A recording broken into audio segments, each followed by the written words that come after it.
गाड़ियां हैं, हो सकता है दीवान फैशन हाउस की गाड़ी इसी में हो। देखना जरा, चौकन्ना रहना। सर पूरे वैन। हाँ संभाल के।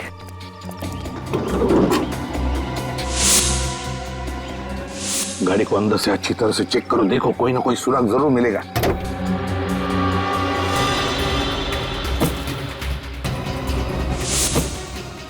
सर। हाँ क्या हुआ? तलाश। इसके कपड़ों से तो लगता है ये इसी वैन का ड्राइवर है।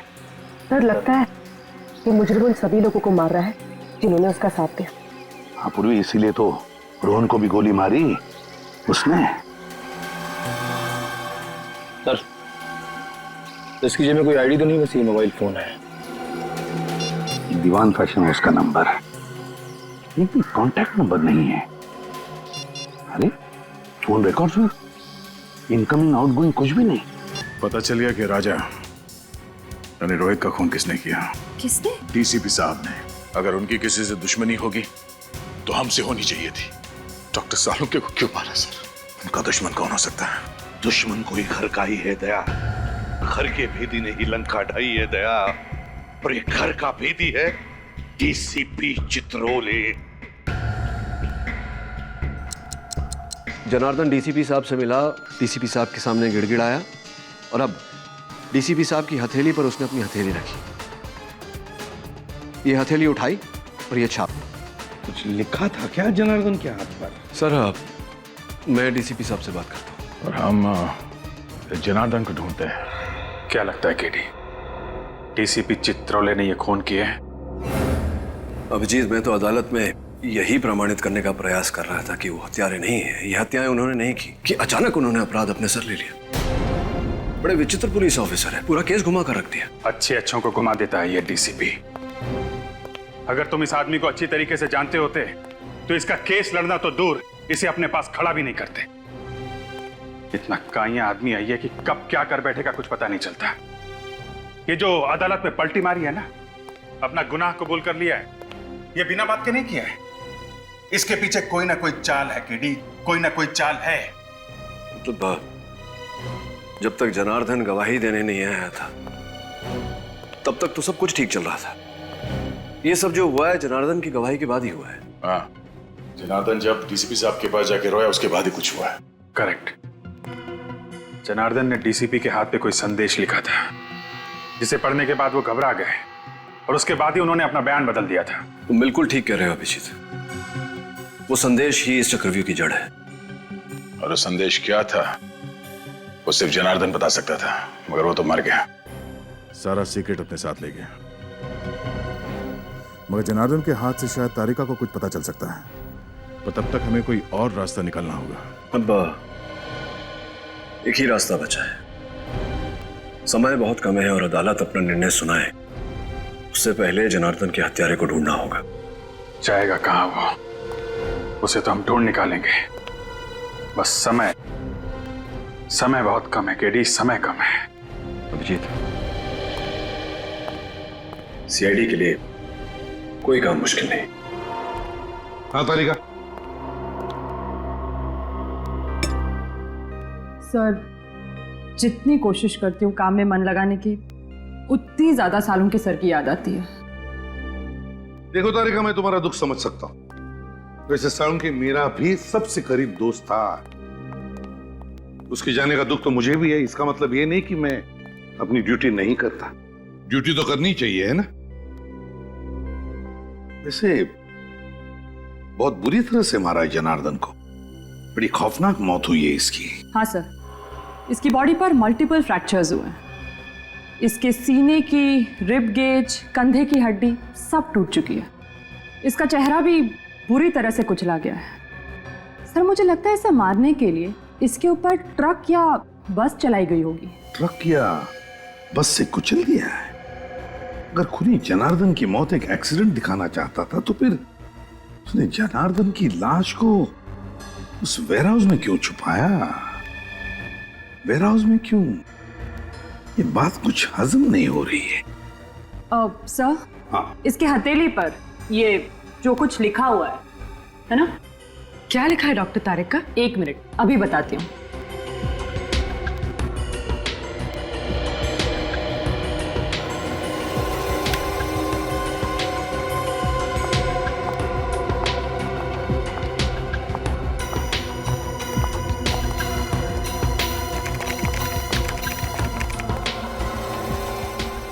अपराधी बनोगे या खूनी, जुर्म मान लो वरना शहर में 4 बॉम्ब फटेंगे। अपराधी बनोगे या खूनी, जुर्म मान लो वरना शहर में 4 बॉम्ब फटेंगे। जुर्म मान लो वरना शहर में 4 बॉम्ब फटेंगे। माय गॉड, तो ये बात है, इसीलिए डीसीपी चित्रोले ने जुर्म कबूल कर लिया, इसी धमकी की वजह से। लेकिन सर अब हम चारों बम तक पहुंचेंगे कैसे? निखिल, जनार्दन की लाश खूनी ने उस वेयरहाउस में छुपा दी। उसी वेयरहाउस में क्यों? कोई ना कोई तो वजह होगी जनार्दन की लाश को उस वेयरहाउस में छुपाने की।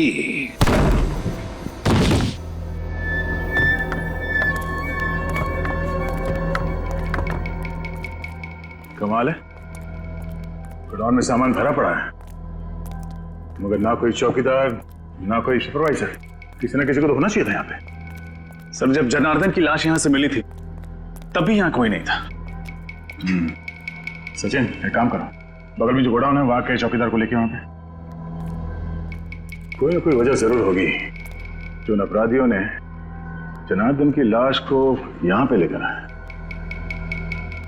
रजत, ढूंढो बोलो सर।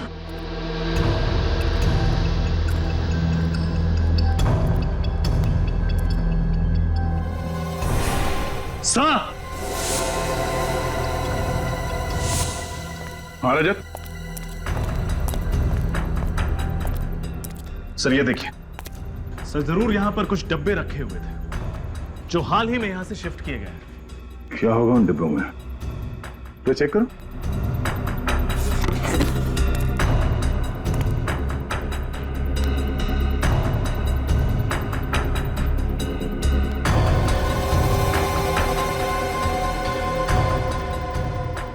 सर, हाँ? इसमें तो बस नॉर्मल सामान है, कुछ खास नहीं। और जो बॉक्सेस यहां से ले जाया गया उसमें नॉर्मल सामान नहीं था, आरडीएक्स था। आरडीएक्स? हाँ, वो मुजरिम इस जगह का इस्तेमाल कर रहे थे आरडीएक्स रखने के लिए। सब तेरी चंद्रकांत है, सामने वाले गोडाउन का वॉचमैन। यहाँ गोडाउन में कोई चौकीदार या सुपरवाइजर नहीं है क्या? एक सुपरवाइजर है सर, पर वो कल से आए नहीं है। क्या नाम है उसका?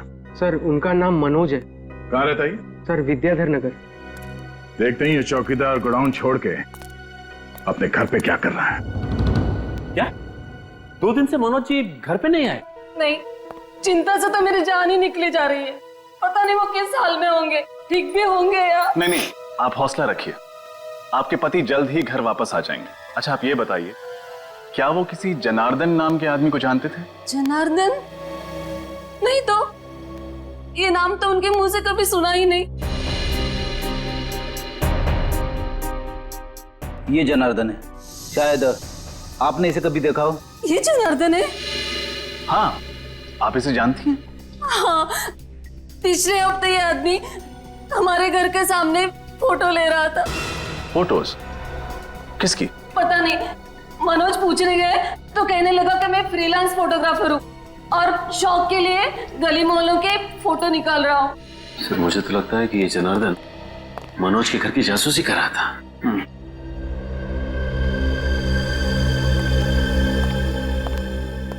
ये आदमी कौन है? यही तो मेरे पति है, मनोज। ये मनोज है? हाँ, लेकिन आप ऐसा क्यों पूछ रहे हैं? आपने इन्हें कहीं देखा है क्या?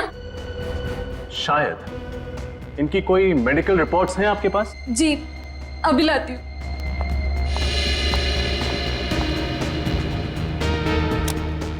इस फोटो में जो आदमी है, अगर ये मनोज है तो फिर वो डीसीपी साहब के घर पे साळुंखे की लाश।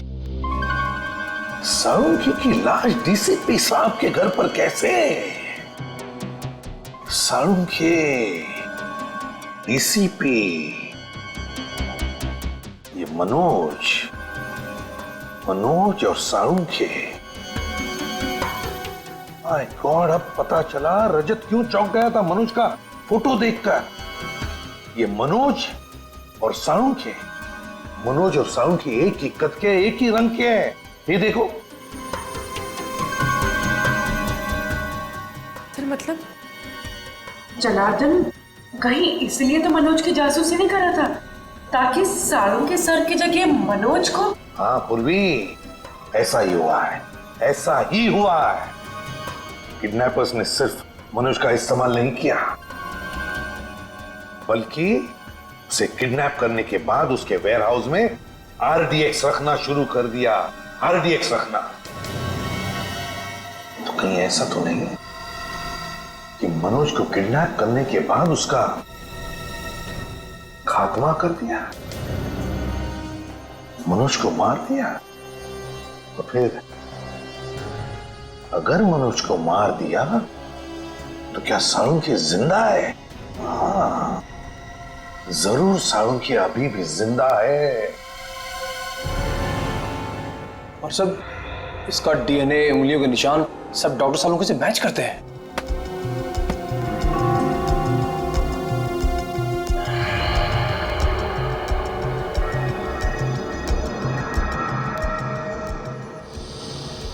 अपेंडिक्स ऑपरेशन का निशान? सर, सर साळुंखे सर ने तो कभी भी अपेंडिक्स का ऑपरेशन करवाया ही नहीं था। हाँ तो इसका हुआ है मनोज का, वो भी 1 महीने पहले। ये देखिए, रिपोर्ट्स में साफ लिखा है। और तुम्हें इसके शरीर पर अपेंडिक्स के ऑपरेशन का निशान मिला है ना? हाँ सर, बिल्कुल क्लियरली। ये देखिए सर, इसका मतलब साळुंखे सर जिंदा है। वाह। अगर साळुंखे जिंदा है तो फिर उसे जल्दी से जल्दी ढूंढना चाहिए। लेकिन एक सवाल खड़ा होता है कि अगर ये मनोज है तो फिर इसके उंगलियों के निशान साळुंखे की उंगलियों के निशान के साथ मैच कैसे होते हैं? ये तो मेरी भी समझ में नहीं आ रहा है सर। तरीका, एक बात बताओ, पिछले कुछ दिनों में तुम दोनों के अलावा, मेरा मतलब है तुम और साळुंखे के अलावा, लैब में और भी कोई आया था? याद करो। हाँ सर, रोहन, वो lab attendant. I am sure उसी ने साळुंखे सर की डिटेल्स के साथ छेड़छाड़ की होगी। Rohan lab attendant?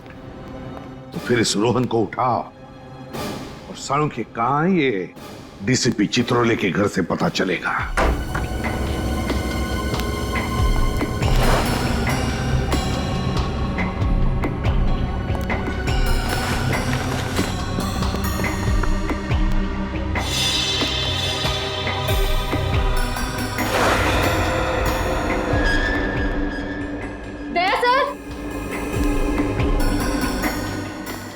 आशा?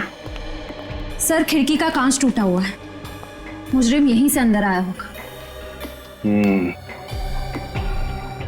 अगर खूनी कांच तोड़ के अंदर आया है तो अलार्म सिस्टम क्यों नहीं बजा? उसने भी जब हम दरवाजा तोड़ के अंदर आए तो कोई अलार्म सिस्टम नहीं बजा। इसका मतलब है खूनी ने अलार्म सिस्टम बंद करके रखा है। सर,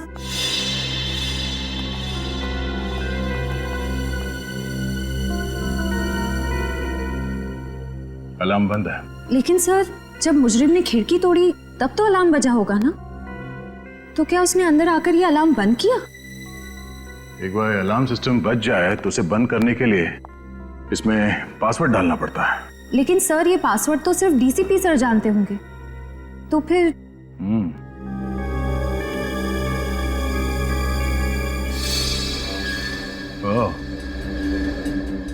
डीसीपी के अलावा ये कैमरा भी जानता होगा वो कोड। इस कैमरे के जरिए खूनी को वो पासवर्ड के बारे में पता चल गया जब डीसीपी साहब ने वो पासवर्ड इस अलार्म में डाला।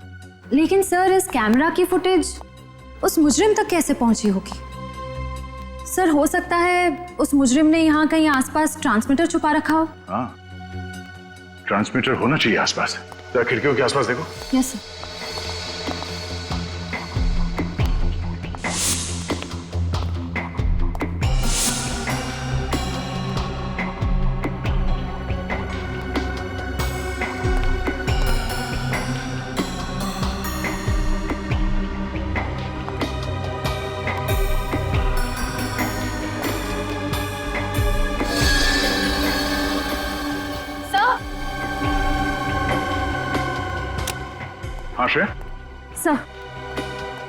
ट्रांसमीटर? अगर वो खूनी मनोज की लाश यहां लेकर आया था, जरूर किसी गाड़ी में रख के लाया होगा। लेकिन सर पड़ोसी कह रहे थे कि उन्होंने किसी अनजान गाड़ी को घर के बाहर नहीं देखा। अच्छा,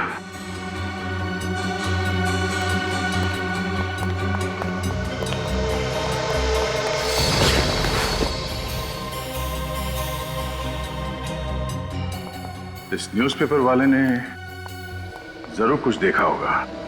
देखा, रोहन घर पे है ही नहीं। हर गड़बड़ वाले आदमी के घर के बाहर ताला ही लगा रहता है। हाँ, सीआईडी तो आदी हो चुकी है ताले तोड़ने के। रोहन ने जरूर कोई सुराग छोड़ा होगा, ढूंढो।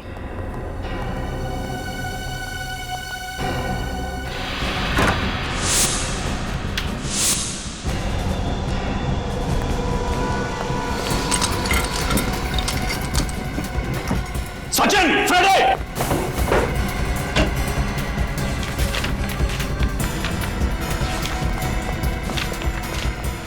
बॉम्ब बनाने का इतना सारा सामान, मतलब रोहन ने लैब में हमारे कंप्यूटर के साथ छेड़छाड़ नहीं की, बल्कि उसने अपराधियों की मदद की है बॉम्ब बनाने में। हाँ, और ये बॉम्ब बहुत ताकतवर है। ये देखो, आरडीएक्स का इस्तेमाल किया गया है इन्हें बनाने में। मुझे तो बड़ी घबराहट हो रही है। अगर जल्द से जल्द रोहन को पकड़ा नहीं गया तो न जाने कितने मासूम लोग इस बम का शिकार हो जाएंगे।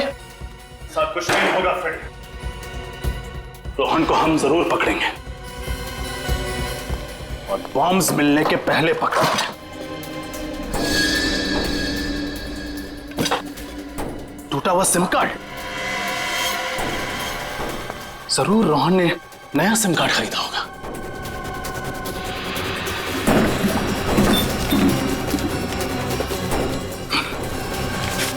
दुकान की पर्ची, इसका मतलब है रोहन ने जरूर नया नंबर इसी दुकान से खरीदा होगा। Vikram mobile and communications, bungalow number 32, Kailash road, civil lines. वहाँ अखबार आप ही डालते हो ना? जी हाँ सर, वो तो टीसीपी चित्रोले साहब का घर है ना? हाँ हाँ, चित्रोले साहब का घर है। घर के बाहर उनकी गाड़ी खड़ी थी क्या? सिल्वर रंग की वो लेस्कोटना गाड़ी? हाँ, वही कार। नहीं साहब, उनकी गाड़ी वहां नहीं खड़ी थी और घर पर ताला लगा हुआ था, इसलिए मैं पेपर बाहर डाल के चला गया था। अच्छा, किसी और की गाड़ी खड़ी थी उनके घर के बाहर? हाँ साहब, घर के बाहर 2 गाड़ियां खड़ी थी। एक ब्लैक कलर की थी एल्सो ब्रांड की, और दूसरी थी व्हाइट कलर की वैन। दया, ब्लैक कलर की एल्सॉप गाड़ी तो साळुंखे की भी है, और ये सफेद रंग की वैन किसकी हो सकती है? आपने उस वैन का नंबर देखा था? सर, नंबर तो नहीं देखा, लेकिन उसके पीछे कुछ शेर का स्टिकर लगा हुआ था। सर, अगर ये शेर का स्टिकर किसी कंपनी का लोगो होगा तो हम इसके बारे में नेट से पता कर सकते हैं। हाँ, तो फिर करो, जल्दी करो। देखो,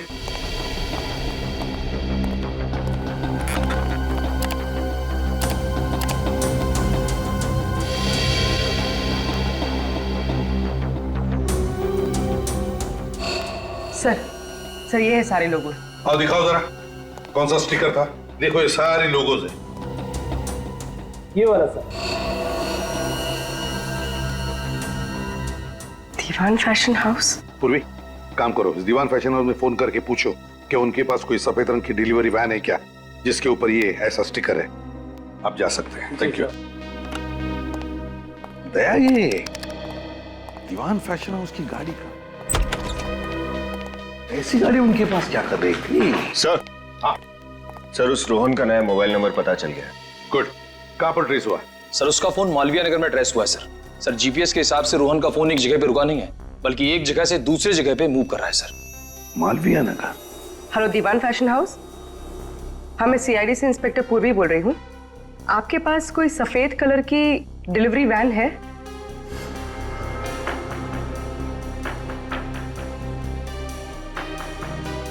thank you sir. Sir, Diwan fashion house की एक सफेद कलर की वैन चोरी हुई है और उस वैन का नंबर है ABZ 4717AZ। ओह, दया, कंट्रोल रूम को फोन करो, उनसे कहो कि अगर ऐसे सफेद रंग की कोई डिलीवरी वैन दिखे तो हमें तुरंत इन्फॉर्म करें। Yes sir. और फिर ये रोहन, इस रोहन का तो जल्दी से जल्दी पता लगाना पड़ेगा। शायद ये सारे बॉम्ब्स उसी के पास है।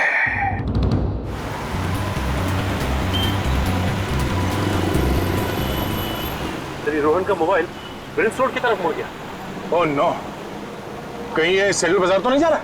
सर वो इलाका तो काफी भीड़ भाड़ वाला है, अगर वहां पे बॉम्ब फट गया तो तबाही मच जाएगी। ऐसा कुछ नहीं होगा सचिन, इसके गंदे इरादे को कामयाब होने नहीं देंगे। सीआईडी से रोक लेगी।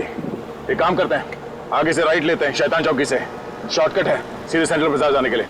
सचिन, बॉम्ब स्क्वाड को फोन करो और उन्हें फौरन सेंट्रल बाजार पहुंचने के लिए बोलो। Bomb squad?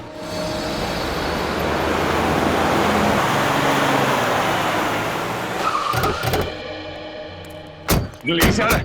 हाँ सर, सिग्नल तो यही बता रहा है सर। कहाँ पे? यहाँ से सामने।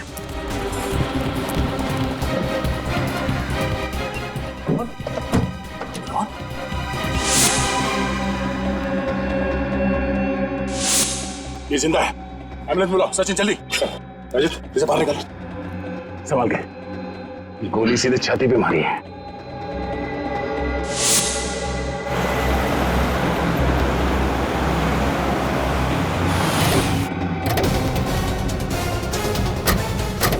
देखो यहाँ पर गाड़ियां हैं, हो सकता है दीवान फैशन हाउस की गाड़ी इसी में हो। देखना जरा, चौकन्ना रहना। सर वो रह गए। हाँ संभाल के।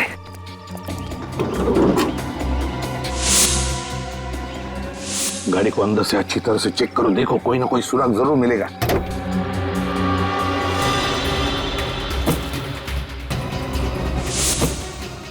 सर, हाँ क्या हुआ? तलाश। इसके कपड़ों से तो लगता है ये इसी वैन का ड्राइवर है। सर लगता है ये मुजरिम उन सभी लोगों को मार रहा है जिन्होंने उसका साथ दिया। हाँ पूर्वी, इसीलिए तो रोहन को भी गोली मारी उसने। सर, इसकी जेब में कोई आईडी तो नहीं, बस ये मोबाइल फोन है। दीवान फैशन हाउस का नंबर, ये भी कॉन्टैक्ट नंबर नहीं है।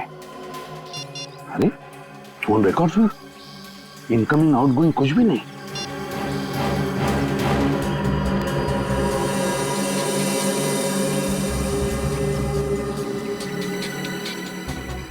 यार ये सारुंगी का पेन है, इसका मतलब है सारुंगी को इसी वैन में ले जाया गया किडनैप करके। My God. निखिल जल्दी से बॉम्ब डिटेक्टर लेकर आ, हो सकता है इस गाड़ी में बॉम्ब है।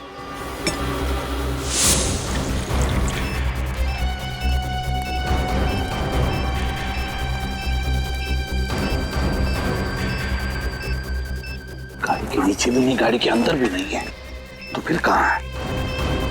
सिग्नल तो आ रहा है, सिग्नल बढ़ते जा रहा है, इनके आसपास से आवाज आ रही।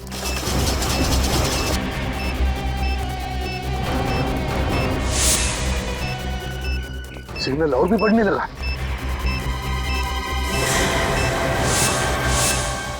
ये बैग निकल घोड़े से।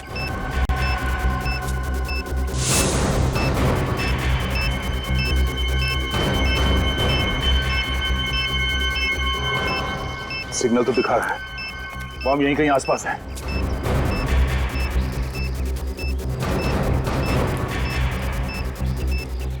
बॉम्ब इसी बैग में है, लोगों को हटाओ यहाँ से। खाली करो जगह को। सब लोग पीछे। भाई साहब, इधर सीआईडी इन्वेस्टिगेशन चल रहा है, आपकी जान को खतरा है। चलिए बाहर बाहर प्लीज। एक्सक्यूज मी, आप लोग भी चलिए प्लीज, आपकी जान को खतरा है। चलिए प्लीज प्लीज जाइए। इसी में बॉम्ब है, इसी में। ब्रीफ केस आपकी है? No sir. आप दोनों में से किसी की है? नहीं सर, काफी देर से यहाँ पे पड़ा है। आप में से किसी की ब्रीफ केस है या किसी ने छोड़ी है इधर?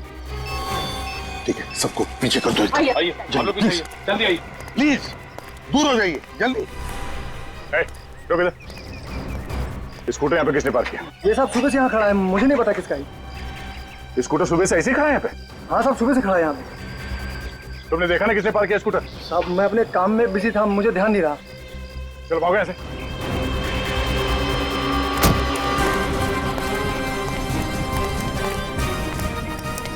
नाम लिखी सर, बॉम्ब से राइट सर। विकी, बहुत क्रिटिकल सिचुएशन है, हमारे पास टाइम बहुत कम है। इस बैग में बॉम्ब है, जल्दी से डिफ्यूज करो उसे।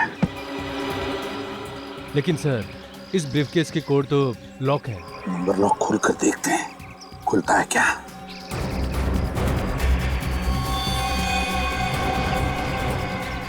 समझ में नहीं आता ये क्या नंबर्स हैं। काम करो, बॉम्ब स्क्वाड को फोन करो, बोलो जल्दी आ जाए वो लोग।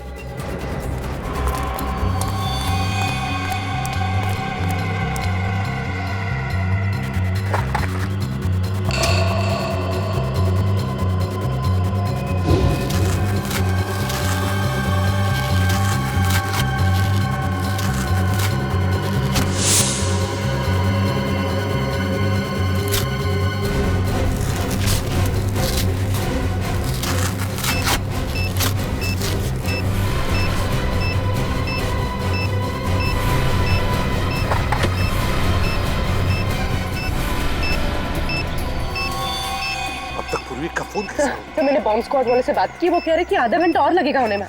और आधा घंटा? देखिए आधा घंटा बहुत लेट हो जाएगा। बताइए बॉम्ब डिफ्यूज कैसे करना है? हाँ मैं एसीपी प्रद्युम्न बोल रहा हूँ। एक मिनट, स्पीकर फोन ऑन करो जल्दी।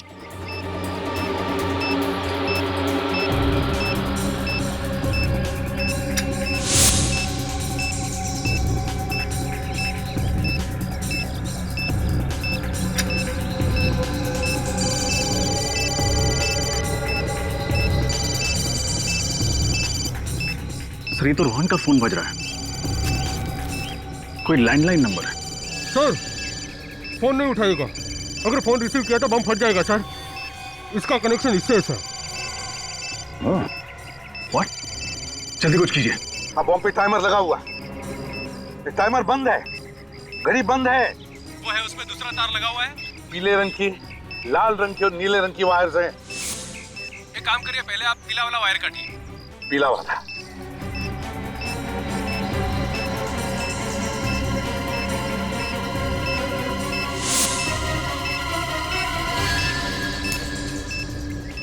देखिए पीली वायर कट चुकी है। अब बताइए आगे क्या करना है, जल्दी बताइए प्लीज। ये तो वैन के ड्राइवर का फोन है। यहाँ तो टाइमर शुरू हो गया है। फोन रिसीव मत करना, अगर रिसीव किया तो बॉम्ब फट जाएगा। हेलो, सुन लिया आपने? बॉम्ब एक्टिवेट हुआ है सेल फोन के जरिए। अब क्या करें हम? 7 सेकंड बचे।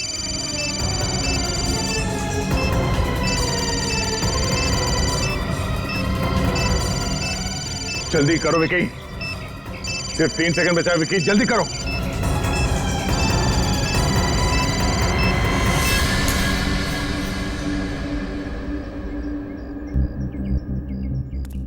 एक बॉम्ब को तो फटने से रोक लिया, न जाने बाकी के बॉम्ब्स कहां रखे हैं।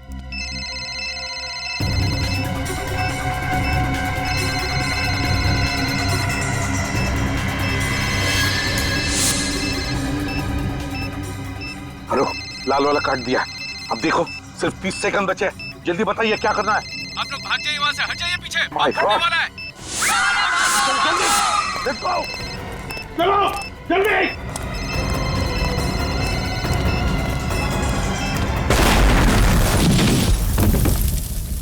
रोहन का होश में आना हमारे लिए बहुत जरूरी है। वही बता सकता है वो बाकी 2 बॉम्ब्स कहां पर फिट किए गए हैं। सर, सर उस लैंडलाइन नंबर का पता चल गया जिससे उन बॉम्ब्स का टाइमर चालू किया गया था। किसका नंबर है? सर एक पीसीओ है प्रीतमपुर इलाके में। मैंने पीसीओ के मालिक से पूछताछ की, लेकिन उसे तो बॉम्ब्स के बारे में कुछ भी नहीं पता। उसे भी कुछ नहीं पता? या तो रोहन बेहोश है, फिर प्रीतमपुर के पीसीओ वाले को बॉम्ब्स के बारे में कुछ पता नहीं, तो फिर ऐसी कौन सी कड़ी है जो हमें उन बॉम्ब्स तक पहुंचा सकती है? सर शायद डॉक्टर सालुंखे हमें कुछ बता सके। हाँ, सालुंखे बता सके। अगर हम सालुंखे तक पहुंच गए ना, तो सालुंखे हमें जरूर उन 2 बॉम्ब्स के बारे में बता सकेगा। सर एक ऐसा सुराग पता चला है जिससे शायद हम लोग डॉक्टर सालुंखे तक पहुंच सकेंगे। कैसा सुराग? सर मैं दीवान फैशन हाउस आ रहा हूँ। वहाँ के मैनेजर ने मुझे बताया कि वहाँ से निकलने से पहले उस कार्गो वैन ने 12,500 किलोमीटर की दूरी तय की थी। और जब हमें वैन मिली तब कितनी चली थी? Sir 12,550 kilometre. मतलब वैन फैशन हाउस से निकलने के बाद 50 किलोमीटर चली थी। और सर ये वैन हमें जहां पर मिली है वहां से फैशन हाउस की दूरी लगभग 30 किलोमीटर है। तो मतलब वैन 20 किलोमीटर ज्यादा चली है।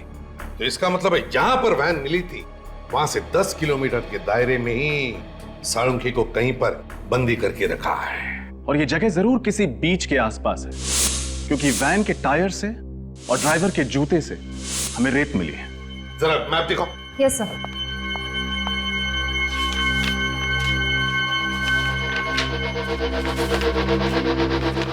दीवान फैशन हाउस कहां पर है? ये रहा दीवान फैशन हाउस, और हमें वैन मिली थी उनकी यहां पर। अब यहां से 10 किलोमीटर के दायरे में बीच है ये प्रिस्टीन बीच। बस प्रिस्टीन बीच के आसपास जितने भी घर, जितनी भी बिल्डिंग्स हैं, सब चेक करो। साळुंखे को वहीं पर कहीं बंदी करके रखा होगा। हाँ डॉक्टर साहब, रोहन को होश आ गया? Wonderful news. हाँ डॉक्टर साहब, तबीयत कैसी है इसकी? अब डरने की कोई बात नहीं, वो खतरे से बिल्कुल बाहर है। Now is absolutely fine. तुम्हारे बॉम्ब्स लगाने की वजह से पूरे 40 लोगों की जानें चली गई। ये तो अच्छा हुआ कि हम लोग वहां पे वक्त पे पहुंच गए, वरना मरने वालों की तादाद सैकड़ों में होती, समझे? मुझे माफ कर दीजिए सर, उन लोगों ने मेरी माँ को किडनैप कर रखा है प्रीतमपुर में, इसलिए उन लोगों की बात मानने के अलावा मेरे पास कोई दूसरा रास्ता नहीं था सर। मैंने जो कुछ भी किया सर, उसके लिए मैं वाकई बहुत शर्मिंदा हूँ सर। अभी नाटक बंद कर, चुपचाप ये बता कि बाकी बॉम्ब्स कहाँ रखे हुए हैं। एक तो टॉयलेट स्कूल में और दूसरा बंदी पार्क में। क्या? बच्चों के स्कूल में? तुम मासूम बच्चों की जान लेना चाहते हो? ये बताओ कि कौन सा आतंकवादी संगठन है? मैं नहीं जानता सर। उन लोगों के चेहरे तो देखे होंगे तुमने, उनका स्केच बनवा सकते हो? नहीं सर, उन लोगों ने मास्क पहना हुआ था सर, और काम होने के बाद मुझे गोली मार दी सर। चलो बॉम्ब्स को फटने से रोकना। सर उन लोगों ने डॉक्टर सालुंखे को भी किडनैप कर रखा है। क्या? सालुंखे साहब को? सालुंखे साहब को कहाँ रखा गया? तुम्हें मालूम है? नहीं सर, पर वो लोग इतना कह रहे थे कि जब तक उन्हें वो चीज मिल नहीं जाती तब तक वो सालुंखे को मार भी नहीं सकते। चलो, एक तो अच्छी खबर दी तुमने, इसका मतलब डॉक्टर सालुंखे जिंदा है।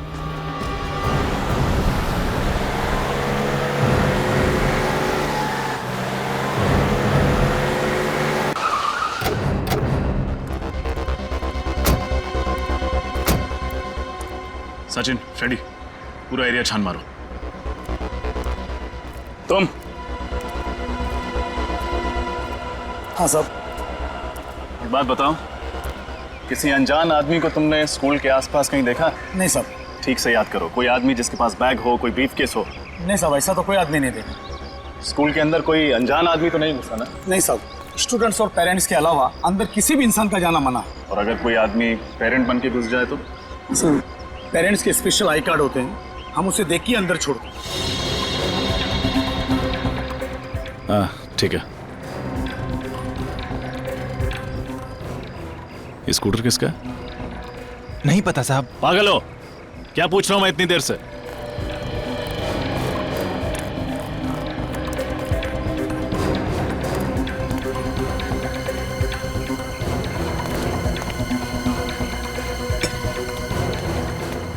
अरे भाई साहब क्या कर रहे हो आप? अरे मेरा स्कूटर है ये। अरे तुम गाड़ी दिखा। काट, ये लीजिए काट।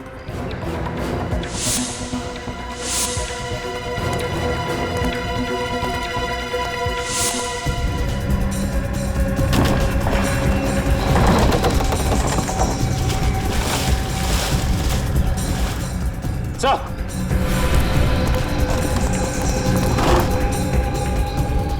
Briefcase?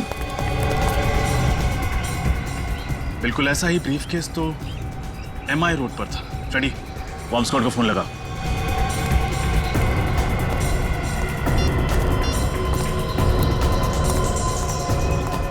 Hello, bomb squad?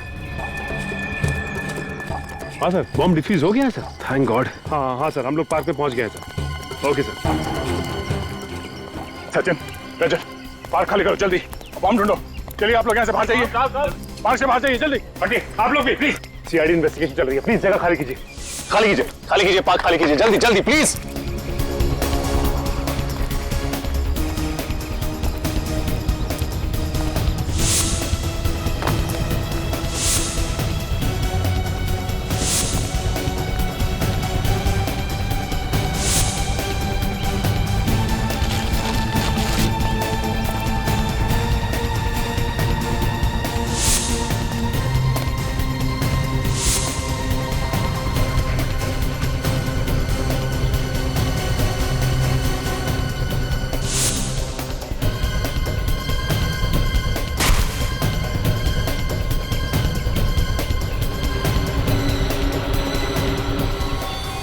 Sachin, रजत,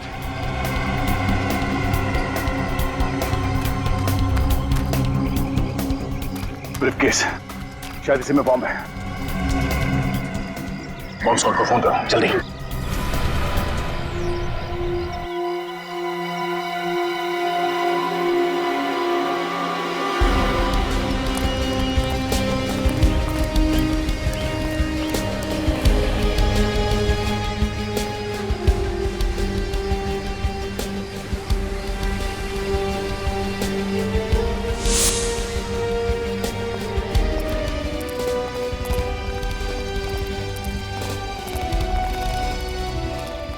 ये आखिरी बंगलो बचा हुआ है। टायर मार्क्स देखा था?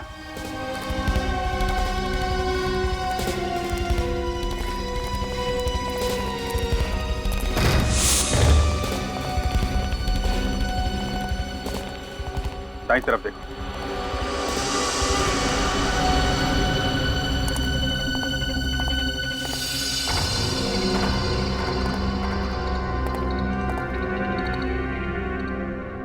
खून?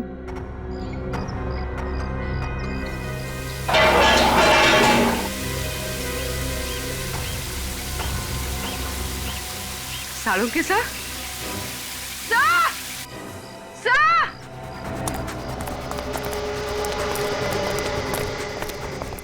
क्या हुआ पूर्वी? सर ये देखिए। ओह माय गॉड, डॉक्टर साहब, डॉक्टर साहब।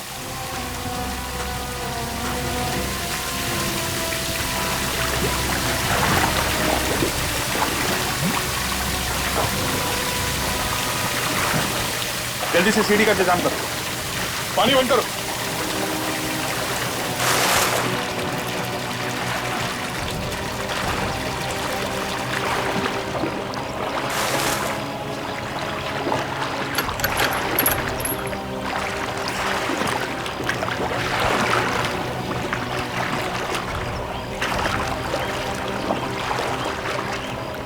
जरा संभाल के ऊपर। हाँ ओके।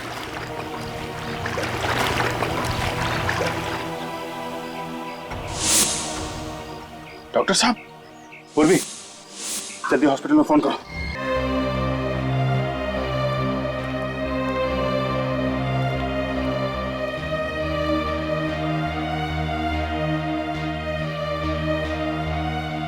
साळुंखे,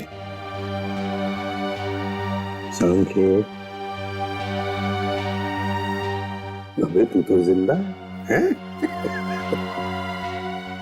कहा था ना मैंने, इतनी जल्दी शहीद नहीं होने दूंगा मैं तुझे। बचा लिया, समझे? बचा लिया। अबे हंसता क्या है? बोल सकता है क्या? चल कोई बात नहीं, लिख के बता क्या क्या जानता है उस मुजरिम के बारे में।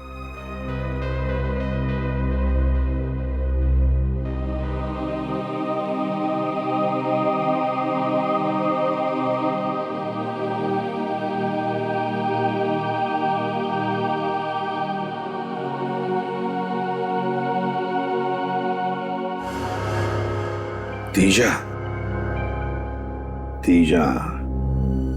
डीसीपी सर का पुराना दुश्मन। रजत, इस तीजा की कुंडली निकालो। सर ये देखिए, आज से 10 साल पहले डीसीपी साहब ने इस तीजा को जेल की चक्की पिसवाई थी, पूरे गैंग का सर्वनाश कर दिया था। और अब जेल से छूटने के बाद इसने अपने काले कारनामे फिर से शुरू कर दिए, नई गैंग भी बना दी इसने। इतना ही नहीं सर, डीसीपी साहब से बदला लेने के लिए उसने इतनी बड़ी साजिश रची। हाँ सर, और सालुंके साहब की भी क्या हालत कर दी इस तेजा ने। एक एक गुनाह की कीमत चुकानी पड़ेगी इस तेजा को, एक एक गुनाह की। सालुंके बता रहा था ना कि जहां पर उसे बंद करके रखा था वहां पर उसने इंडस्ट्रियल सायरन की आवाज सुनी थी। हाँ सर, उन्होंने ये भी बताया था कि डीसीपी साहब के घर से वहां तक पहुंचने में तकरीबन आधा घंटा लगता है। एक मिनट, डीसीपी साहब के घर से आधे घंटे की दूरी पर तो सिर्फ एक ही इंडस्ट्रियल एरिया है, Narayani industrial area. Narayani industrial area, तो फिर इस तेजा के गुनाहों का महल इस नारायणी इंडस्ट्रियल एरिया में ही है।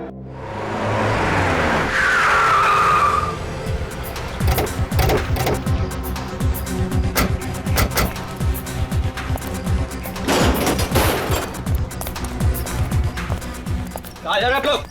थाने के अंदर जा रहे हैं। अंदर जाने अलाउड नहीं है।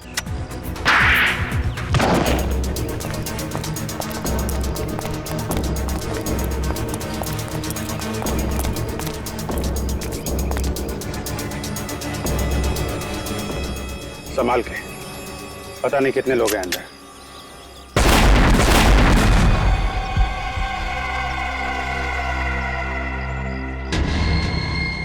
माय गॉड, माइंस बिछा रखे हैं यहाँ पे। तो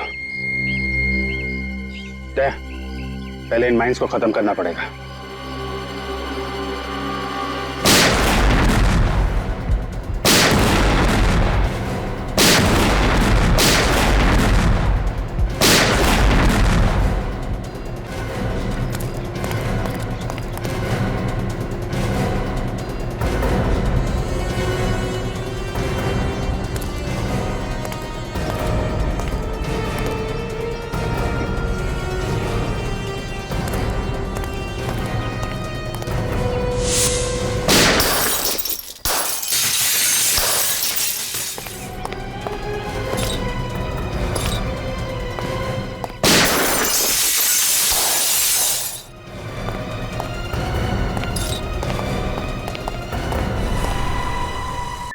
शेर की गुफा में तुम्हारा स्वागत है। डीसीपी की दुर्दशा देख करके इतना गहरा सदमा लगा कि सबके सब मौत के मुंह में चले आए। दुर्दशा तो तुम्हारी होगी तेजा, बहुत नाच लिए तुम। अब पर्दा गिराने का टाइम आ गया है। अच्छा, सबकी घर नीचे, जल्दी नीचे रखो, नीचे रखो वरना खोपड़ी उड़ा दूंगा इसकी। नीचे देखते जा, अभिजीत को कुछ नहीं होना चाहिए, वरना तेरी जिंदगी को मैं एक भयानक सपना बना दूंगा। घर नीचे रखो, जल्दी। अभिजीत को कुछ नहीं होना चाहिए। बहुत याराना लगता है। अभिजीत, दया दया अभिजीत हैं? तुम्हारी दोस्ती के काफी किस्से सुने हैं तेजा ने, मगर आज दोस्त को अलविदा कहने का वक्त आ गया, क्योंकि अभिजीत तो अब गया। अभिजीत को छोड़ दे, वरना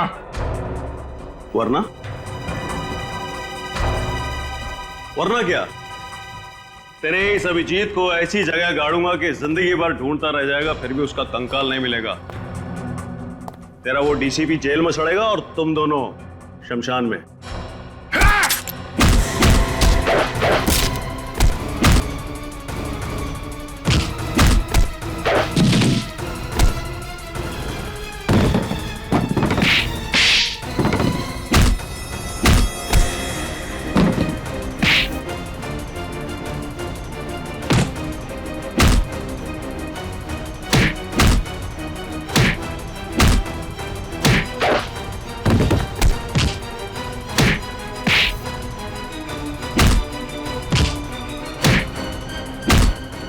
क्या बोला तू? अभिजीत का कंकाल बनाएगा तू? हलवा है क्या? छोड़ दो मुझे, जाने दे। पहले दर्शन तो कर ले अदालत का। 6 साल पहले मुझे सालुंके की गवाही और डीसीपी चित्रोले की सलाह पर मुझे इस शहर से तड़ीपार कर दिया गया था, अपने परिवार से दूर, अपने धंधे से दूर। इन 6 सालों में मैंने 6 जन्म का नर्क भोगा है जज साहब। तब मैंने इरादा किया कि जिस दिन भी मैं मुंबई लौटूंगा, सालुके और डीसीपी चित्रोले से अपने 6 साल का बदला 6 गुना ज्यादा लूंगा। मौत से भी बदतर सजा दूंगा इनको। तब मैंने ये प्लान रचा। रोहित का खून इस तरीके से किया कि देखने वालों को लगे कि उसकी मौत डीसीपी के हाथों हुई है।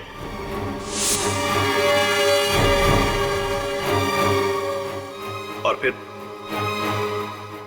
फिर जब सालू के डीसीपी के घर पर पहुंचा तो उसके निकलते मैंने उसे भी अगवा कर दिया।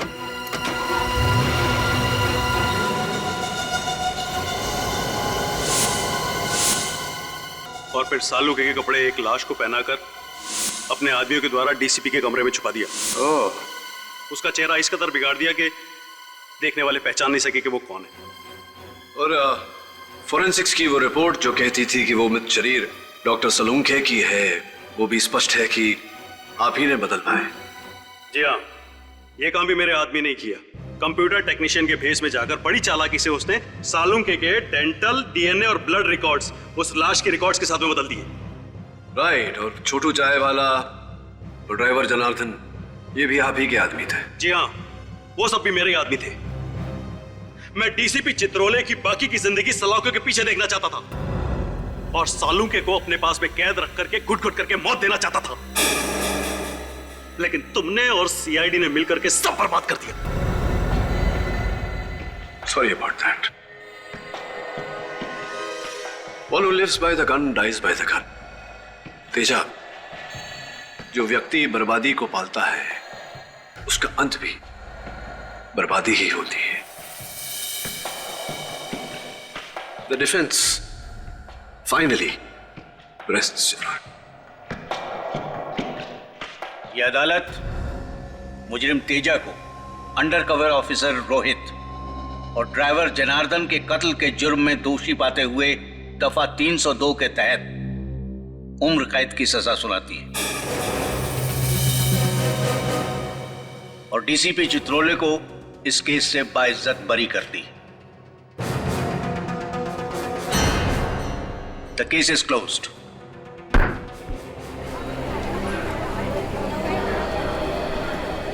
औडिक साहब। जी जायसवाल साहब। अक्सर जब मैं हारता हूं तो नाराज होता हूं, लेकिन आज खुश हूं। देश को बचाया आपने। देश को बचाने का श्रेय आपको जाता है जायसवाल साहब। हाँ, वो लंदन का टेलीफोन नंबर आप ढूंढने नहीं गए होते तो। सी यू। अरे डीसीपी साहब, पुराना माना तो एक बात कहूं? नहीं, पता चला है सीआईडी से कि आप बड़े ही नटखट हैं। हमेशा सीआईडी में कुछ न कुछ करते रहते हैं। डीसीपी साहब, अब तो सुधर जाइए। केडी, तुम हो ना, अगर कुछ करूंगा भी तो बचा लेना। लो, कर लो बात। मुझे तो लगा था सर इस बार डीसीपी चित्रोले भाई टाटा हो गया। अरे बड़ी अजीब गजब की किस्मत है उनकी, हर बार बच निकलते हैं। मैंने तो सबूत भी ढूंढ लिया था उनके खिलाफ, लाश पर से होगा। हाँ, वो सफेद बाल जो आजकल काला है, काला। अरे सर, वो फेमस डीसीपी चित्रोले बाल।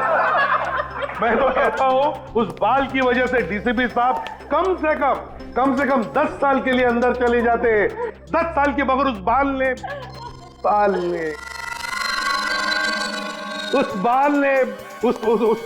डीसीपी साहब की इज्जत बचा ली, मालूम है? अरे मैं तो बोलता हूँ कि ये बाल फोरेंसिक लैब में रखना चाहिए ताकि सारे स्टूडेंट देख सके। अरे क्या बात कर रहे हैं सर, डीसीपी साहब का बाल लैब में? अरे उनका बाल तो सर म्यूजियम में रखना चाहिए। अरे अभिजीत, मैं ये कह रहा हूँ कि देखो, अगर वो बाल म्यूजियम में रखोगे तो सारे स्टूडेंट्स को याद दिलाता रहेगा कि डिटेक्शन कैसे किया जाता है। डीसीपी साहब ने डिटेक्शन कैसे किया? सर कैसी बातें कर रहे हैं सर, डीसीपी और डिटेक्शन? सर उनके नाक के नीचे हाथ नहीं बैठ जाएगा ना तो उन्हें पता नहीं चलेगा। ऐसा ये निखिल बता रहा था सर। मैंने से बोला कि ऐसी बातें मुंह से निकालने से पहले 10 बार सोच लिया कर, मगर सर कुछ नहीं दिखता। अरे ये बात निकल गया, ये रजत भी बोलेगा, हाथी नहीं दिखता उनको। हाँ सर, ये मैंने भी सुना है कि डीसीपी चित्रोले हाथी देख ले तो हाथी खुद बोलेगा कि डीसीपी चित्रोले से बढ़िया इन्वेस्टिगेटर कोई है ही नहीं। अरे यार ये क्या बात करने लगा यार। अभिजीत ये गलत है, हाथी घोड़ा सब गलत है। अरे क्या इसमें क्या गलत है यार? अभिजीत जो बात गलत है वो गलत है। अरे क्या गलत है?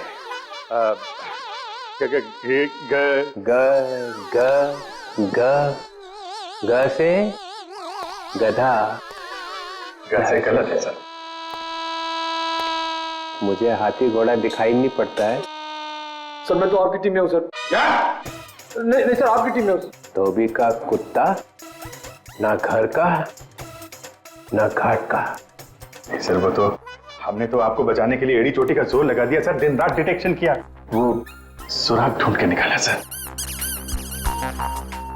वो बाल नहीं सर, वो निकाला सर, वो हाथी।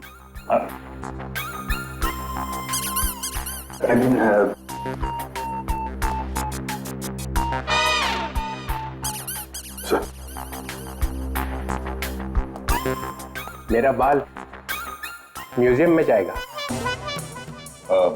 हाँ सर, यस सर, म्यूजियम में पढ़ाने के लिए, देश की सेवा में।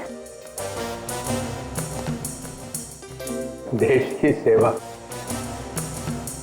मेरे बाल से देश की सेवा होगी। हाँ sir, of course. You know, officers आएंगे, उस बाल को देखेंगे, डिटेक्शन सीखेंगे। यू नो, डिटेक्शन आपके बाल से। मेरे बाल से डिटेक्शन सीखेंगे? हाँ, डिटेक्शन सीखेंगे मेरे बाल से।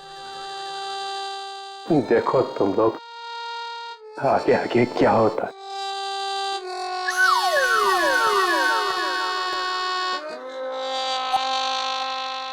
जाते जाते भी टेंशन दे गया है। अरे देखा जाएगा।